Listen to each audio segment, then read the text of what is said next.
Ratos, moscas, baratas, são muitas as pragas que prejudicam a produção. E quando envolve suínos, todo cuidado é pouco.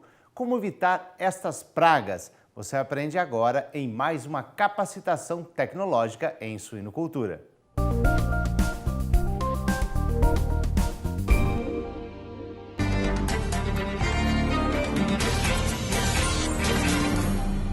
Olá, vamos ver nessa aula um pouco sobre controle integrado de pragas, denominado como CIP, abreviatura. Então, dentro dos objetivos da aula, nós vamos caracterizar as pragas como os ratos e moscas, e bem como delimitar os prejuízos causados pelos mesmos. Eles também são fontes de doenças, aos animais e aos seres humanos, e são os nossos principais focos de atuação no seu controle e as formas que a gente utiliza para fazer o controle dos mesmos. Os ratos e as moscas são transmissores de doenças, e dentre elas nós podemos citar aí a peste bubônica, o tifo murino, a hantavirose, a febre tifoide, a salmonela, a triquinose, leptospirose, tuberculose, conjuntivite, entre outras doenças. E normalmente nós temos aí associado um ambiente que predispõe ao crescimento da população, tanto de moscas quanto de ratos. Dentre os roedores, nós vamos dividi-los aí em dois subgrupos, dois grandes subgrupos. Os roedores silvestres, que dentre eles estão o rato de arroz, o rato de milho, o rato de capim, e os roedores comensais, que são a ratazana, o camundongo, o rato de telhado. Então nós vamos focar principalmente o nosso trabalho dentro do controle na suinocultura, estão entre os roedores comensais, que vivem em comunidade, em sociedade, junto com o sistema de produção. Os camundongo, nós vamos falar um pouco aí dos dados biológicos de cada uma das três espécies, mais comuns. O nome científico dele é o Mus musculus, e ele desmama aproximadamente com 25 dias, a sua maturidade sexual ocorre aos 42 dias, tem em torno de 8 cios por ano, por fêmea, A prenhez, ela dura em torno de 19 a 21 dias. Os filhotes por ninhada são em torno de 3 a 12 filhotes. Na média, ocorre em torno de 7 filhotes. E a vida média do camundongo é em torno de 1 ano. O camundongo, ele não escava tocas. Então, ele tem preferência por escolher locais que ele esteja passando, locais que sejam teoricamente seguros, que ele se sinta seguro para poder montar o seu ninho. Então, ele escolhe locais como cantos, como depósitos de papel e até mesmo gavetas de escritório. O rato de telhado, também comumente chamado de ratos, ele tem o seu desmame em torno de 26 dias, a maturidade sexual ocorre por volta de 62 dias, manifesta de 6 a 8 cios por ano, a prenhez em torno de 20 a 22 dias de duração e os filhotes por ninhada em torno de 3 a 10. Na média, ocorrem 8 filhotes. A vida média de 1,5 anos. Então, nós vamos observar também que à medida que vai andando as três espécies, nós vamos passar as três espécies, a variação do tamanho também determina a vida média, a longevidade do rato. Nesse caso aí, o ratos, em torno de 1 ano e meio de sobrevivência.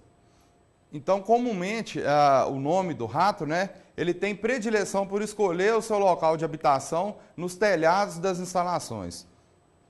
Então, como podemos observar, ele tem predileção, escolhe o telhado para poder se alojar, aqui mostrando uma viga abrigando aí vários ratos.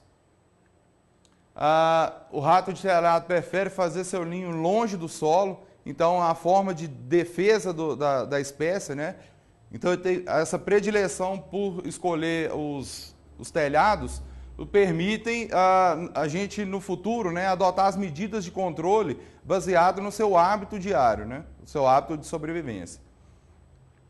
Aqui mostrando a imagem, o rato também passeia pelas cortinas, camuflado aí na cortina. Ele tem uma habilidade enorme de escalar, é um escalador exímio, Então ele tem facilidade em qualquer superfície de grudar na parede e subir e se alojar no telhado. A ratazana, os ratos novérgicos, o desmame é em torno de 28 dias, A maturidade sexual um pouco mais velha, em torno de 75 dias, apresenta de 6 a 8 cios por ano, a prenhez em torno de 20 a 24 dias, né, o período gestacional dele. Os filhotes por ninhada em torno de 6 a 16, uma média de 12 filhotes por ninhada. A vida média em torno de 2 anos. Então, a ratazana, né, ela tem predileção por fazer túneis subterrâneos. Ela vive nos esgotos, vive no chão. E cava do lado de fora das instalações, galerias, às vezes, bastante longas, e muitas vezes acabam até por determinar prejuízo nas instalações, fazendo erosões no solo e ocasionando até a derrubada parcial de algumas paredes e alguns barracões. Aqui mostrando o detalhe, né, uma superfície com várias tocas de ratos. Então são caminhos alternativos por rota de fuga.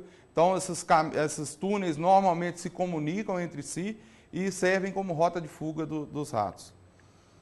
Aqui mostrando algumas ações, né, da ratazana, né, em medidas de controle. A gente observou aí, alguns ratos morreram na entrada da toca e muitas vezes, né, o grau de infestação é tão elevado que a gente costuma até usar de ironia, que a gente encontra na granja não só natimortos, mas sim ratimortos também, devido à grande quantidade de infestação.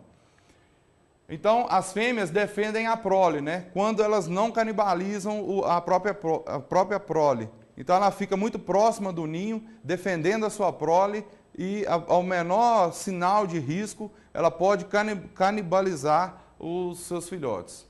A grande diferença, né, entre as 3 espécies estão aí o tamanho, principalmente o camundongo. O camundongo é um rato muito menor comparado ao rato de telhado e à ratazana. O comprimento da cauda também distingue as 3 espécies e o tamanho da orelha também é importante na determinação de cada uma delas. O hábito diário, né, de todos os roedores é um animal, apesar de não parecer, é um animal de extrema higiene. Ele todos os dias se lambe por completo todo o corpo, realizando a limpeza diária dos pelos e da superfície da pele. O que caracteriza o grupo dos roedores, né? A necessidade de roer deles é fisiológica devido a uma característica anatômica. Eles são dispostos de 2 pares de dentes incisivos, um superior e um inferior. A parte frontal do dente, a anterior do dente e a parte lateral é revestida de esmalte e a parte posterior, a dentina é exposta. E eles não possuem raiz desses 4 dentes. Então eles crescem de forma contínua, daí a necessidade de haver o desgaste, fazendo, né, roendo superfícies de uma forma geral. Os seus dentes são bastante resistentes e essa disposição da dentina sendo exposta e ocorrendo o desgaste, né, permite que a ponta do dente seja extremamente afiada. Então são dentes muito fortes e capazes de ocorrer grandes estragos. Nós podemos observar aqui, ó, superfícies de pisos que foram desgastados pela ação dos roedores. Aí o desgaste, né, e o início do desmoronamento aí de paredes, né, de passeios, de calçadas. Há um risco também em estruturas de madeira, o desgaste da madeira, né, pela ação do roedor. E também podemos ter ação em fios, em fiação elétrica e também encanamentos de água. Outra forma de prejuízo causada pelos roedores, né, pelos ratos, é a destruição das cortinas. E com isso fica o ambiente exposto à ação dos ventos externos, né? Então a gente tem dificuldade em regulação da temperatura interna dentro do ambiente, podendo destruir até os forros dos telhados também. Quando o grau de infestação, quando a gente não realiza o devido controle, né, dos ratos nas instalações, nós temos aí um alto grau de infestação, como a gente pode observar nessa imagem. Observamos também nas canaletas, né, das instalações a presença dos roedores em grande quantidade e muitas vezes, né, há um desperdício de ração na fábrica de ração e isso também leva ao aumento da conversão alimentar, devido à grande quantidade de ração que os ratos estragam. Nós vamos ter oportunidade à frente na aula de observar essa variação. Bom, então o controle de ratos, né? Os ratos são reservatórios de patógenos importantes e é fundamental a erradicação de doenças, principalmente ditas as salmonelas, Braxpira e Disenteria, Leptospira e Escherichia coli.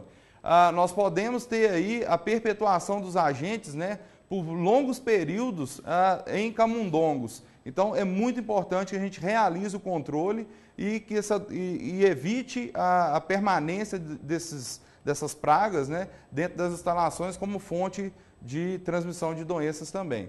Normalmente os ratos estragam 5 vezes a quantidade de ração que eles consomem, porque eles urinam e defecam no ambiente, no local onde que eles estão ingerindo ração.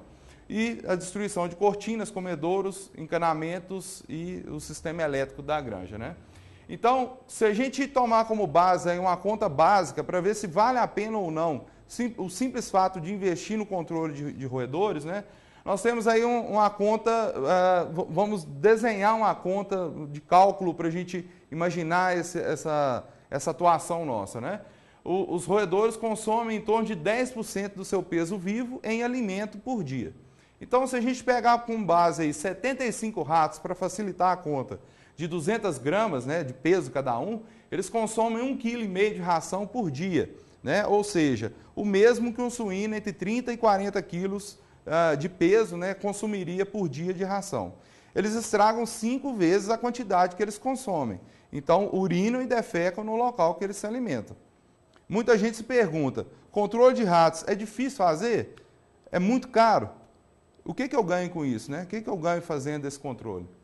Então, para cada ninho de rato, a gente tem aí um macho e uma colônia formada aí, um macho, né, com 2 a 3 fêmeas, e os filhotes e os velhos doentes da colônia. Cada rato de telhado comendo aí 20 gramas de ração por dia, a cada 21 dias ocorre a aparição da fêmea, né?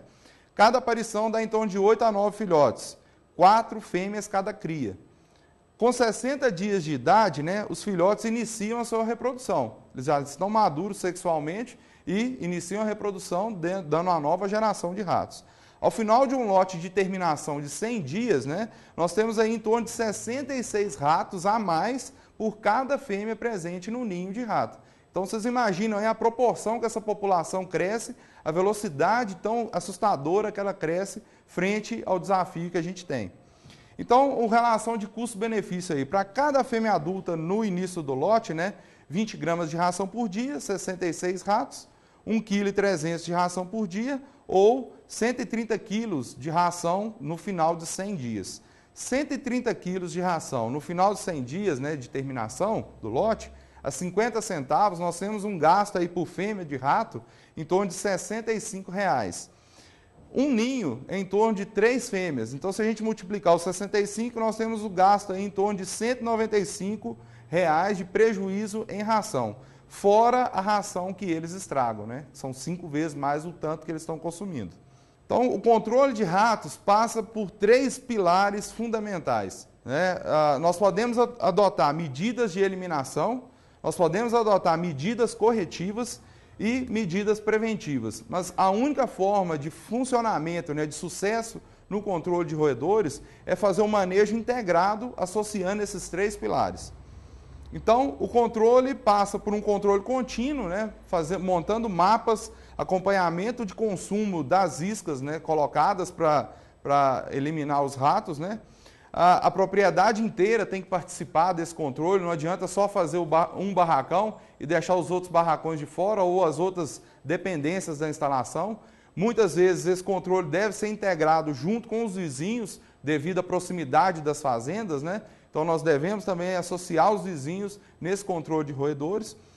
O controle também se faz bastante efetivo, né, no vazio sanitário. É uma oportunidade que a gente tem de controlar a instalação, ver possíveis tocas, colocar iscas nos lugares visíveis que a gente, após a retirada dos animais, né, e fazer a manutenção correta da instalação para evitar o surgimento de novos focos de roedores.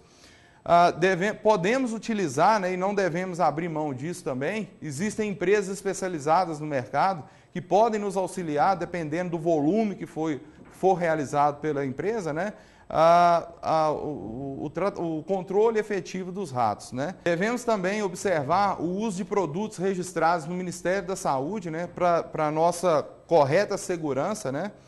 Ao utilizar esses produtos, também observar o uso de EPIs, prevenir o acesso de pragas, eliminando os possíveis pontos de entrada, né, e reprodução dos mesmos, evitar resíduos de alimento e água estancada e evitar os 4 As, né, que a gente chama o abrigo, onde o animal vai se alojar, a água como fonte a água e o alimento como fonte de sobrevivência, né, de manutenção da vida, e o acesso do animal dentro das instalações, dentro do nosso sistema de criação. Se a gente conseguir trabalhar dessa forma, nós vamos ter um controle bastante efetivo.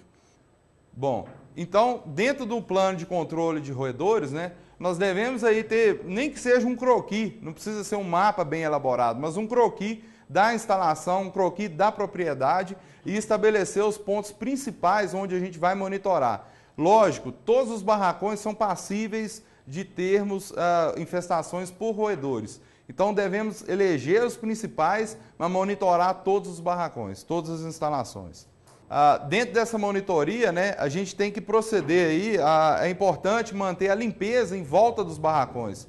Se a gente tem ambientes sujos, né, com bastante mato, bastante sujeira, bastante lixo em volta, nós temos aí um fator de risco, um ambiente propício que o rato venha, se aloja ali, cria sua toca, quando for um rato de toca, ou entre e vá para o telhado, né, e se aloje para poder aumentar a sua infestação. Então, proceder à correta limpeza dos barracões, né, realizar a poda das gramas, dos matos em volta, né, retirada da sujeira, retirada do lixo, nos ajuda bastante também a reduzir a pressão de infestação.